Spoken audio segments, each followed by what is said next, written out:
Hi, Movie Recapped here. Today, I'm going to explain a horror supernatural movie called Talk to Me. Spoilers ahead, watch out and take care.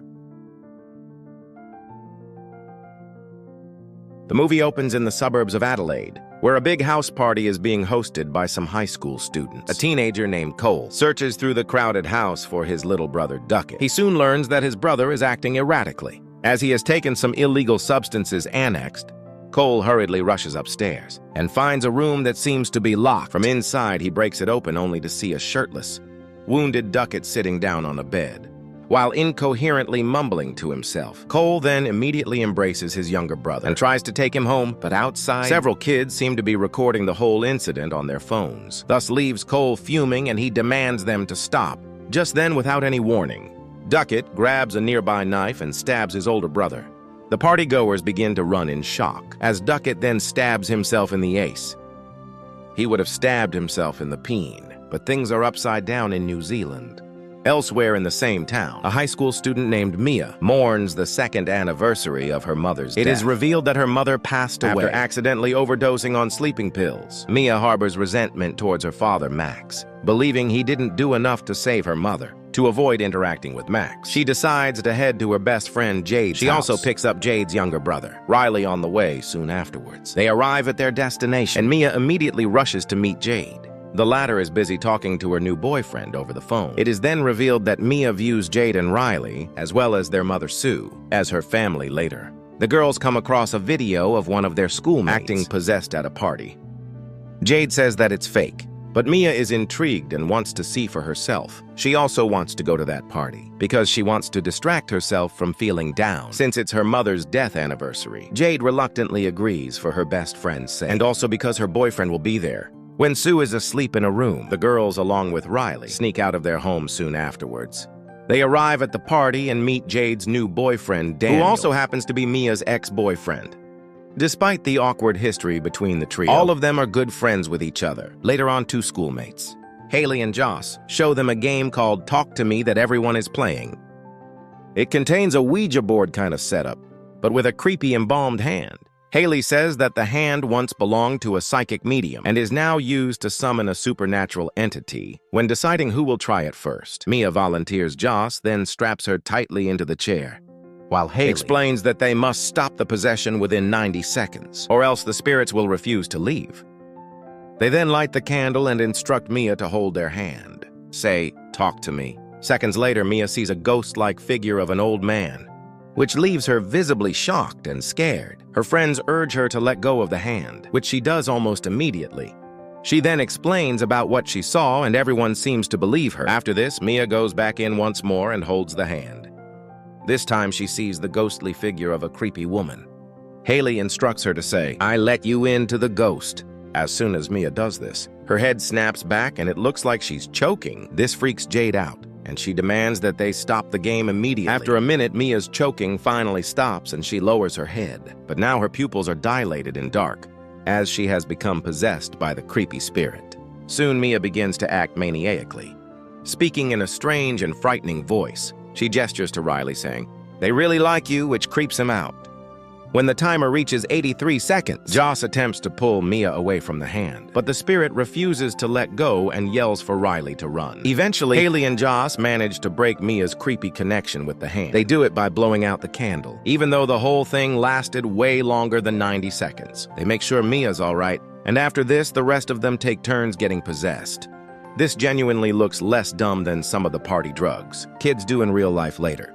A curious Riley asks Mia how it felt to be possessed. To it, she responds, "It was fantastic." She had such a blast with the whole demonic possession thing that even Daniel's itching to give it a shot. Jade, wanting to keep her boyfriend happy, asks Haley if they can do the whole spooky hand thing at her house tonight, to which the latter agrees. In the next scene, Jade, Mia, Daniel, Riley, and some of Riley's friends manage to convince Sue that they're not throwing a party, and it's just a normal gathering once the gang's all there and the hand's ready to go. Daniel jumps right in to start the ritual.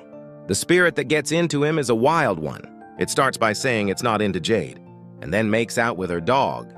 They're Kiwis, but things are getting awful French.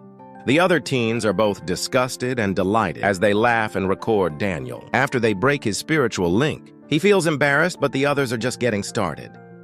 They take turns getting possessed, and even Daniel goes for another round.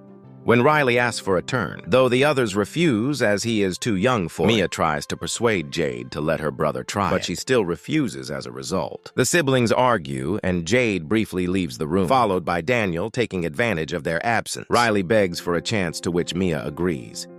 But she makes it clear that it will only be for 50 seconds, rather than the normal 90. Once the others agree, Riley gets strapped into the chair and begins the ritual. He initially apologizes to Mia, but then abruptly transforms as if possessed by her mother, speaking of her own death and expressing how much she misses Mia. Soon after, Haley reminds them that 50 seconds have passed, but a curious Mia pleads for more time with her supposed mother. As the timer reaches 0, the others attempt to sever the connection, but the situation makes a horrific turn. The entity begins to stutter, before violently smashing Riley's head against the table. It then drags him towards a cabinet and repeatedly slams his head against that until he bleeds profusely. Upon hearing the screams, Jade and Daniel return to the room and are horrified to find Riley in this state. Ben takes a combined effort from everyone to finally remove Riley's sand. In the aftermath of this incident, he is rushed to the hospital. The trauma weighs heavily on everyone as they undergo questioning by the police. Afterward, a guilt-ridden Mia decides to return home and isolate herself a few days later. She attempts to visit Riley in the hospital, but Jade tells her to go away. This leaves Mia heartbroken and she prepares to depart. But just then, she catches a glimpse of her mother's reflection in a window, seemingly heading towards the restroom. Mia follows it and soon hears her mother's voice pleading for help, but finds no one there. This deepens her distress and she begins acting erratically, seeing Mia so upset. Daniel checks in on her and offers to drive her home. Upon arriving, she requests that he stay over as she's feeling very low right now.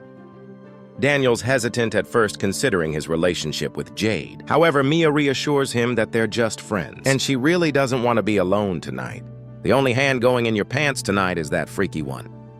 This finally convinces Daniel, but it's evident that she still has feelings for him. Later that night, Mia jolts awake in a room when she has a nightmare of her mother's death. She then sees the spirit of an elderly woman approach Daniel to suck on his toes. Mia yells at him to wake up terrified, but when he does, he's surprised to see Mia with white pupils sucking on his toe. Not a spirit, he freaks out and immediately runs away from her house.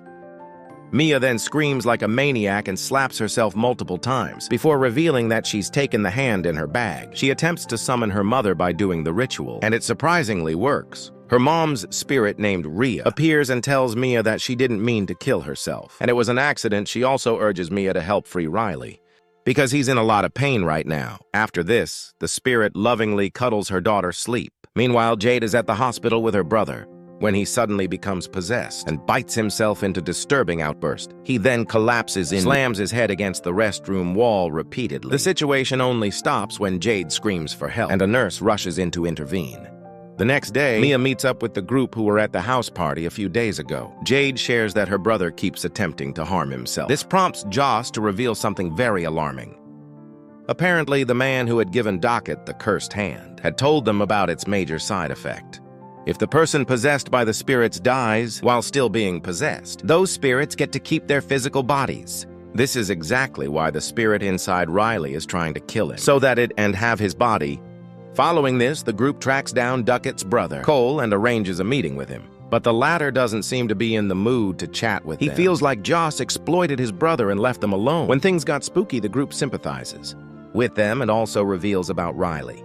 And this finally convinces Cole to divulge whatever he knows. He explains that the longer the spirits remain within Riley, the weaker they become. So he suggests that their best course of action might be to simply wait it out. However, Mia isn't convinced by Cole's wait-and-see approach. She believes that they failed to close Riley's spiritual link properly, as they didn't blow out the candle after his ritual. Thus, she is determined to free him from the claws of the evil spirit. By any means necessary. The entire group agrees with her, and they rush to the hospital together. Upon their arrival, they begin preparations to complete the ritual. Unfortunately, their initial attempts are unsuccessful, which forces Mia to come up with a new plan. Lee now wants to use the ritual to communicate with Riley's spirit, which she suspects is detached from his body. But during the ritual, she encounters the spirit of a young girl whom she has never seen before. This girl offers to guide Mia, the place where Riley's spirit currently is. Mia, who is desperate to save her friend, agrees to follow her in what appears to be a realm of spirits. There, she witnesses Riley surrounded and being tormented by numerous spirits. Just then, her 90 seconds are over, and her friends yank her back into the real world. Mia then shares the harrowing details of her experience with her friends. They then finally conclude that nothing can be done, so they go their separate ways. Riley's being tortured by the demons in hell. We'll try again tomorrow when Mia returns home. Her father, Max, immediately approaches her and tries to reveal the truth about Ria's death. He explains that before passing away, her mother left them something that he has been scared to show her. He then reads Ria's harakiri note, confirming that her death was not an accident. A distraught Mia bawls her eyes out, while her dad tries to calm her down. This moment, the poor girl sees her mother's spirit right in front of her. It tells her that the note is fake, and that she didn't mean to end her life. Enraged and scared, Mia then goes to a room closely followed by her mother's spirit.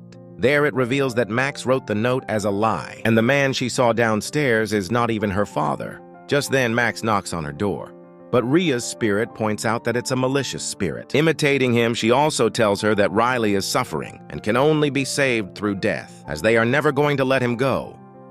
While this is going on, the evil spirit, pretending to be Max, eventually breaks in and tries to strangle Mia. The real Max, who is still downstairs in the living room, hears loud noises coming from his daughter's room. Eve rushes upstairs and enters the room, just as Mia is grabbing a pair of scissors. But in an unfortunate turn of events, this spirit suddenly vanishes, and she ends up stabbing her real father in an act. By this point, Mia is so manipulated by the spirit of her mother that she doesn't even seem that shocked by what just happened. Shortly afterward, Mia calls Jade, claiming that she has a way to save Riley. The latter is desperate for help, so she leaves her brother and heads to her best friend's house. But unbeknownst to her, Mia's real intention is to be alone with Riley at the hospital. When she arrives, the poor boy is under the growing influence of the demonic spirit. Mia believes that there is no other way to relieve his suffering other than ending his life immediately.